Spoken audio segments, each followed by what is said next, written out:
Hello and welcome to Stress Less with me, Jess. Today, my special guest is Diane Amelia Read. Hello. Hello, Jess. I'm so glad to be here. I'm so excited you're here today. You already talked about your exciting news in your life, which we'll get to in just a moment. Before we get started, let's just tell everybody who you are. You're a mentor in business building mindset, fitness, and nutrition. You teach busy women in their 50s to fund their big retirement dreams while prioritizing daily self-care now with tools for mindset, fitness, nutrition, and my favorite word, accountability. I am so excited you're on here today. Thank you so much for taking the time out because as you mentioned before we got on the recording, you're planning on moving to Mexico. That's right. And TikTok, it's the weeks, I think it's 5, maybe 6 weeks from today. But who's counting? No big deal. Who's counting? Well, we've got a lot of things to stuff into the next 5 or 6 weeks. I bet. It might be a little stressful over there, eh?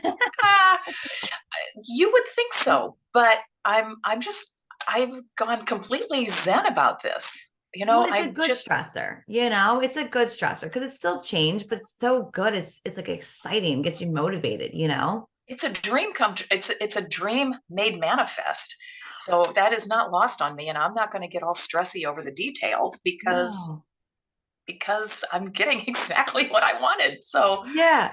And that's the thing, right? Like stress is, it's good and bad, right? And I think we focus a lot on the good, but the bad, but this is such a good thing where it's just like, you're like, here I am, let's go. I've got the adrenaline, but this is such like a good hype. I'm so excited, Yeah, I think the official term is eustress. There's distress and eustress. And 100%. I think I'm more in that zone. I love it. I love it too, because not to make this all stress, obviously it's a stress podcast, but that's what it is. And we can really overlook those signs. And even with the eustress, with the excitement, some people miss it for nervousness and things like that. And it's like, no, embrace it. This is such a great move and it's going to be such a big change, but there's going to be so many different things come into your life and opportunities. And it's so amazing. So I'm happy for you.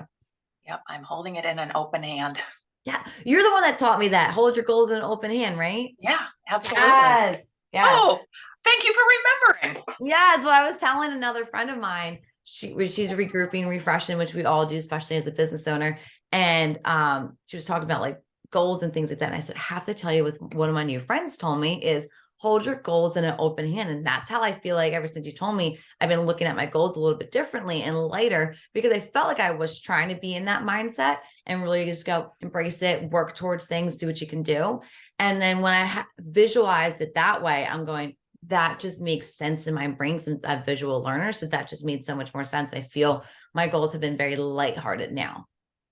Oh, I love the way you say that. Yeah, lighthearted. That's a nice way to frame it. Right? It's because you want to reach your goals. You want this and you're working hard to it. We do what we want.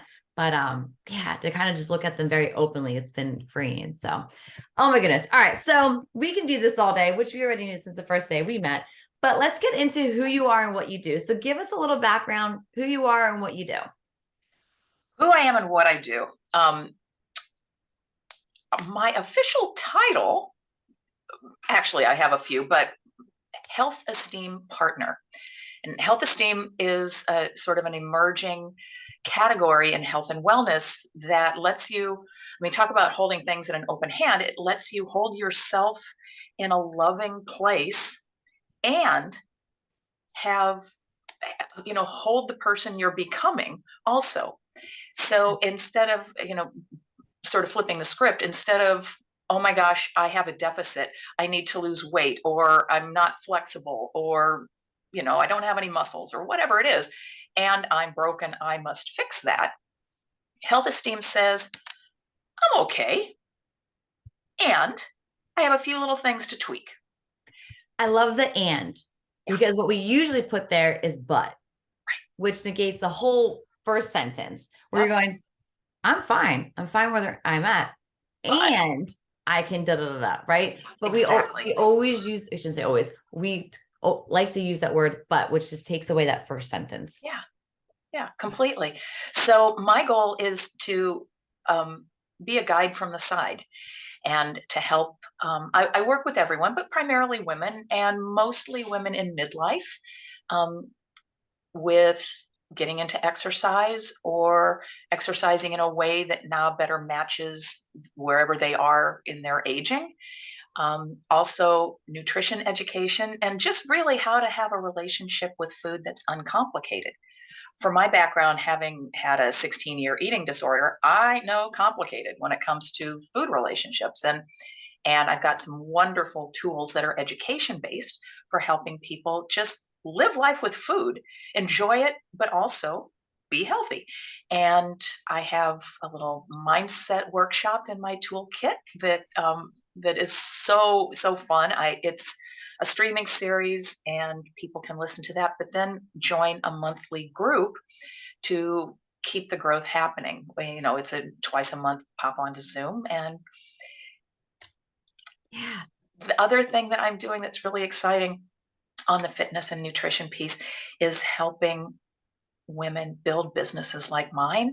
And I have this vision of linking arms with so many women, like legit tens of thousands of women, where each of us are caring for ourselves first so that we can do all the things or not do all the things if we choose not to, but mostly we do, because that's how we roll. I mean, I'm painting with an enormous brush here, but women run the world there. I'm just going to say it. And so caring for ourselves first helps us fill our cup and do all the things, not only to lift ourselves up, but to model for everyone around us, including young eyes, boys and girls that are watching. Oh, this is how a woman stays strong. This is how a woman cares for herself. And you're nodding, and I know women are the ones that get props for throwing themselves under the bus. Oh, Jess, she's so selfless. She always puts everyone else first. And then you get a little gold crown for that. And it's like, yeah, and I haven't slept in a week, and I'm eating crap food, and why do we get applauded? And you're right. We get applauded for not taking care of ourselves, right? And this could be in so many different ways. For staying up all day, staying up all night, working on your goals and dreams, taking care of the family, doing everything but taking care of yourself. And it's the same thing in the workforce, right? So it's like, oh, she stayed extra hours, to work on that project. And it's like, yeah, but what did we miss out on? Right? We missed out taking care of ourselves. We were so tired that when my son made their soccer goal, I was physically there, but not mentally, right? When I'm sitting at the dinner table and someone's talking to me and they're telling me about how amazing their day was, and I'm not paying attention. I'm there physically, but I'm not hearing and comprehending things. And we kind of forget that those two go together. And it's so huge. Like you kept saying with that word, that mindset. And honestly, nutrition is a huge part. But when we're running around, not taking care of ourselves, we're doing the quick fix. And the quick fix is a bag of chips. The quick fix is I'll just drink water, because that's another thing I see. Well, you just need more water. So that's why your stomach's crumbling. It's like, no, you need to eat, you need to take care of yourself.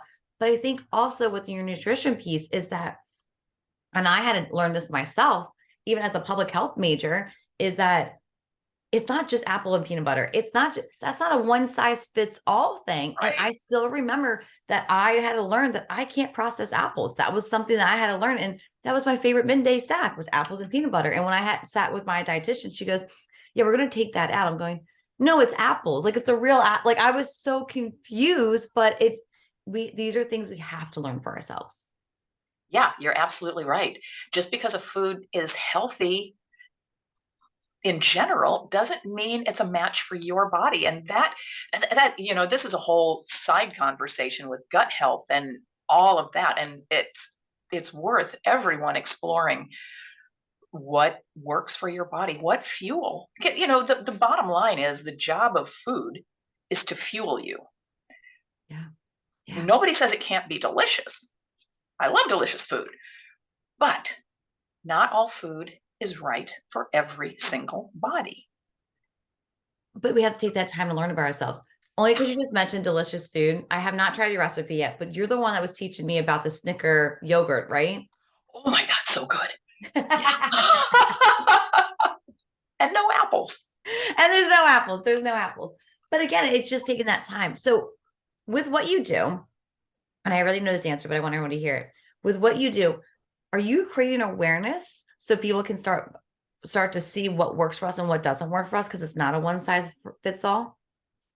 Yes, all of the tools that I use stream. So they're super convenient, whether it's a workout or it's one of the little nuggets of nutrition education, everything streams so it fits even the most cray-cray busy schedule. But it's all about awareness. My group meets on a private app, and there's a lot of sharing that happens in there. But yeah, it's all about having little aha moments.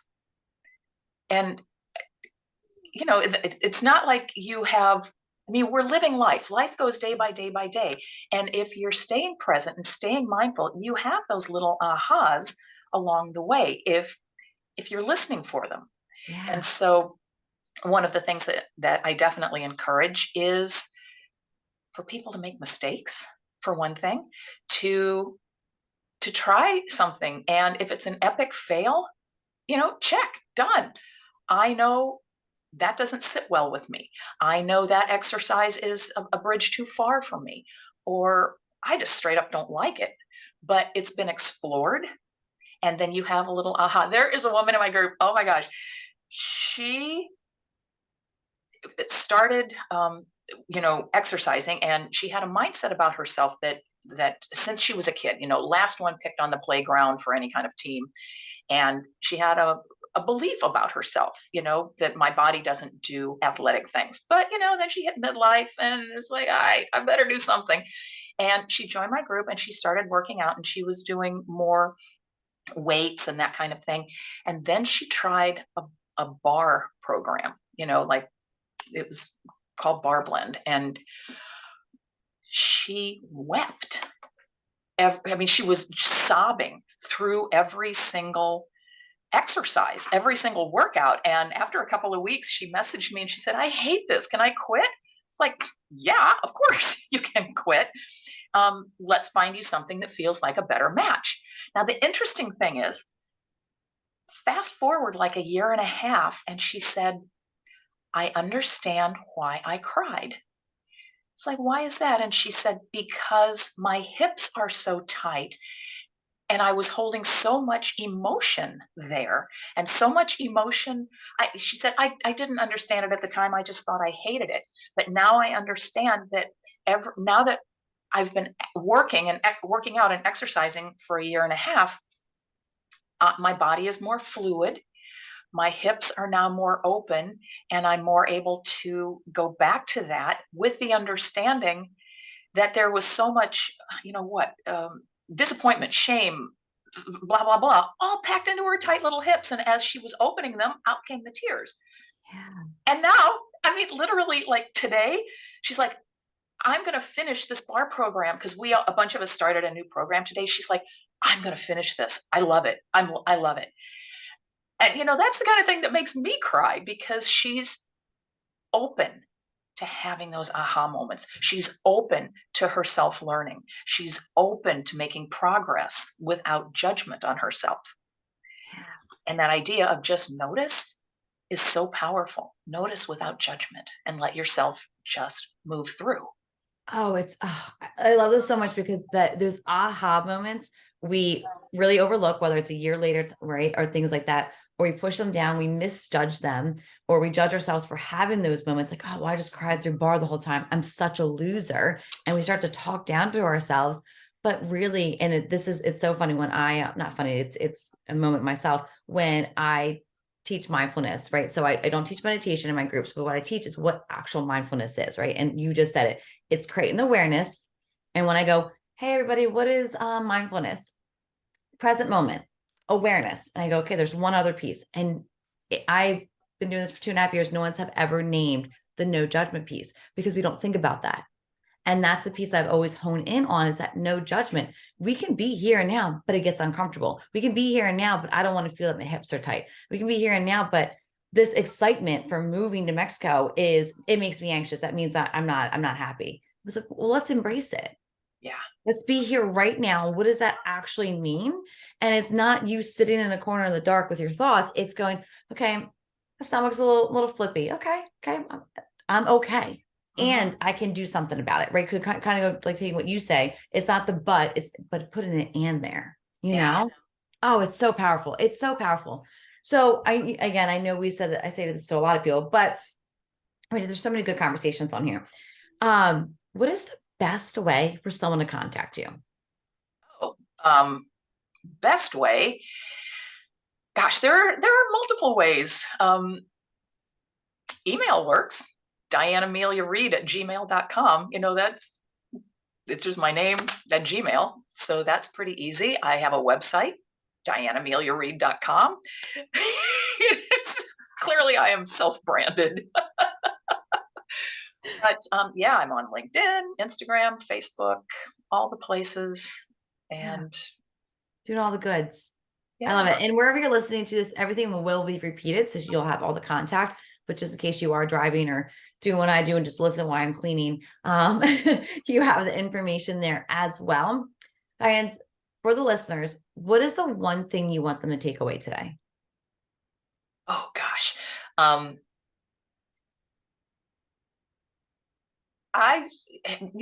It's not something we talked about specifically, but the idea of worrying. And it was presented to me, and this really resonates. It's all energy. And worrying is like praying for something you don't want. So why spend your energy, and generating more and more energy in a direction towards something or an outcome or a circumstance that you don't want? Yeah. Set that aside and ask yourself, is there anything I can do about this worry thought right now? Can I resolve this? Yeah. And if you can, well, for heaven's sakes, just go do it. Stop your worrying and go resolve it. But if you cannot, try and explore what other more positive, creative, helpful thought that negative energy thought is blocking you from. I like that. I like that. For a stressed out mom, a stressed out strong woman, what advice would you give them? Ooh. Oh, that is such a huge question. I'm just like rolling a list 100 miles long down my arm. If it were one piece of advice, it would be love yourself first. Yeah. Full stop. Love yourself first. And not just in name, show yourself love. What do you feel is the first step to showing yourself love first? Listening. Really listening. Hitting the pause button, being quiet, even if you're just sitting down to pee, don't let it be an opportunity to make a to-do list. Just so easy to make a to-do list even when you're peeing. Right? Of course, in the shower, but take those moments that don't need to be filled with head chatter and check in with yourself. Yeah. How am I doing? What do I really need today? How am I feeling? And like you said, that flippy feeling in my stomach, what is that? What is the information that's there for me? Yeah. A little moment in the car before you flip on the radio and, start singing at the top of your lungs or making a to-do list in your head. What do I need? What do I need today? What do I need right now? Yeah. Oh, I love that. Diane, any last words before we get into the lightning round? Go for it. Let's do it. Okay. Lightning round. First question. Well, you're already moving to Mexico, so that takes that question out of the head. What is your favorite healthy snack to make? Oh, 𝘁𝗵𝗲𝗶 with, I chop it like into French fry things. I eat it raw, but then squeeze a little lime and just a little pinch of salt. It's great. It's fabulous. What is a current book you're reading? It's a surfing book. Is it really? How cool. Yeah, because that's why we're going to Mexico to surf. I mean, and run my business, but I'm Right. going to surf in the morning and do my business the rest of the day. I love that. What movie could you rewatch over and over again? Daughters of the Dust by Julie Dash. I don't know, maybe in the late 80s or early 90s. Okay. Okay. And last question. What is your favorite childhood candy? Oh, I'm going to have to say Charleston Chews. Oh, juice. But I am to this day big on Bazooka bubble gum. Really? Oh yeah, oh yeah. When I really have to concentrate, man, it's like me and Bazooka Joe. Gum has been, there's a study show like gum helps you concentrate. So I agree with it. Oh my goodness, Diane, thanks so much for coming on here. I really appreciate it. I know you're busy right now, so I just really appreciate you taking the time out. Oh, it is my great pleasure, Jess. I love chatting with you. You are the bomb.